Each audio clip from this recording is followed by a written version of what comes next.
So, what happens when a son, in his desperation to honor his father, ends up choosing a path that could destroy them both? Well, that's the gut punch of a question right at the heart of this crime narrative, The Blood of the Son. And the story kicks off with this really heavy warning from the fictional Book of Judgment. So right from the get-go, you know this isn't just going to be another crime story. Nope. This is about consequence, about moral reckoning, and that razor-thin line between sin and salvation. So let's set the scene. Welcome to Bella Vista. And yeah, this is not the LA you see on postcards. This place is scarred by heat, by corruption, and it's caught right in the middle of a nasty turf war between two gangs, the East Side Malditos and Los Barrio Ghosts. In Bella Vista, trouble is pretty much the only thing you can really count on.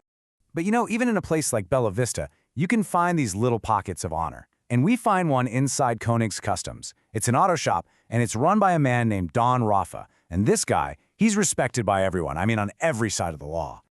Don Raffa's whole world is built on just two things, routine and dedication. I mean, we're talking 5 a.m. every single morning. He's there, opening the doors to a place that's like a temple of chrome and pride. And that smell of lacquer and brake cleaner, that's not just a smell. That's the smell of an honest day's work. And the shop, it's really this small, tight-knit family. You've got Don Raffalo, of course, the patriarch. Then there's Junior, his son, learning the trade right by his father's side. You've got Chewy, this quiet veteran who actually managed to leave the gang life behind. And then there's Manny, the charming joker who kind of keeps everyone's spirits up. They're all part of this well-oiled machine. This really gets to the heart of Don Raffa's whole philosophy. He tells his son, because my name rides on it, mijo. For him, it's just that simple. Your work is your name, and your name is absolutely everything. It's a lesson he lives by, day in and day out, and it's the most important thing he's trying to pass on. Okay, so we have this world of work and honor, but that stability, it's all about to get blown up by the arrival of a very, very different and much more dangerous kind of power. And this slide just lays it all out perfectly. This is the core conflict in a nutshell, right? You've got Don Raffa's power. It's quiet, it's earned. And then you have Tico's power, flashy, feared, built on cash and cartel ties. See, Don Raffa is respected. Tico is just obeyed. Huge difference. And Tico, yeah, he doesn't ask for respect, he just buys it. He strolls into the shop and drops 10 grand, $10,000 in cash just to get a job started on his truck. I mean, can you imagine? It's a pure power move, and believe me, it does not go unnoticed. So Junior is watching all this go down. And for a kid who's only ever known hard work for pretty modest pay, well, Tico represents something else entirely. It's this magnetic, tempting alternative, a way to get that power and respect without the decades of backbreaking work his father put in. Now, Chewy sees this. Remember, he's the one who escaped this exact life. He sees that look in Junior's eyes, and he knows exactly what it means. So he pulls him aside and gives him this quiet but very stark warning. It takes more than it gives. He's trying to save him from a world of hurt. But it's going to take more than a warning. Because a single moment of just profound disrespect aimed right at his dad, that's going to be the breaking point. The one thing that pushes Junior to ignore Chewy's advice and go down that path anyway.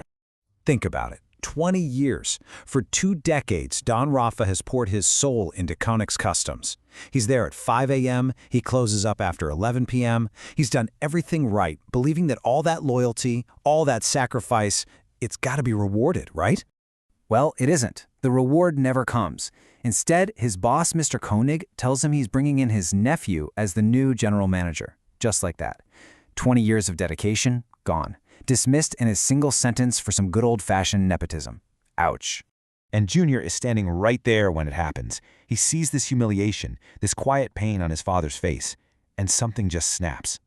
All that frustration he's had with his dad's work hard and endure mentality, it just boils over into this silent, burning rage.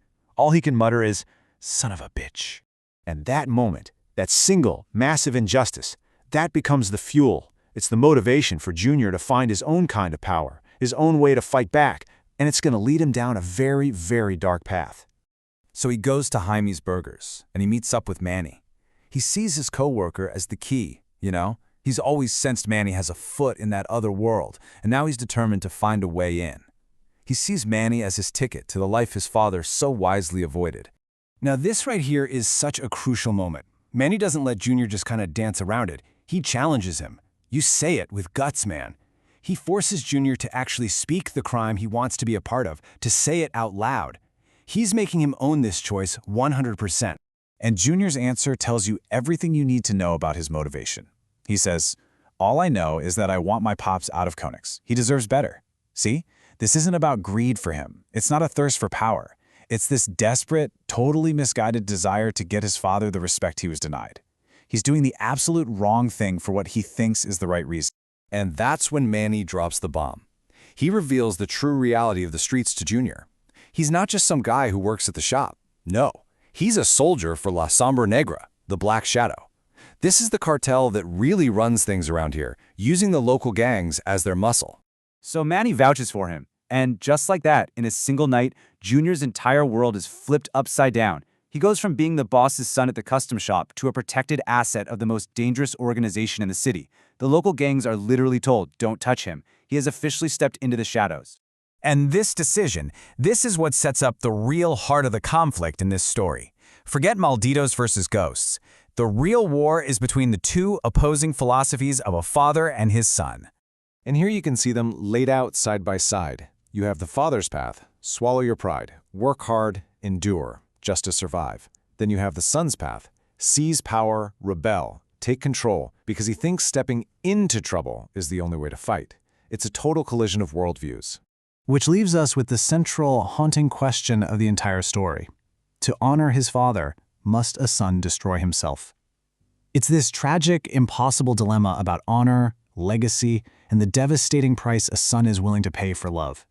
It really makes you wonder, is it possible to save someone by becoming everything they taught you to hate?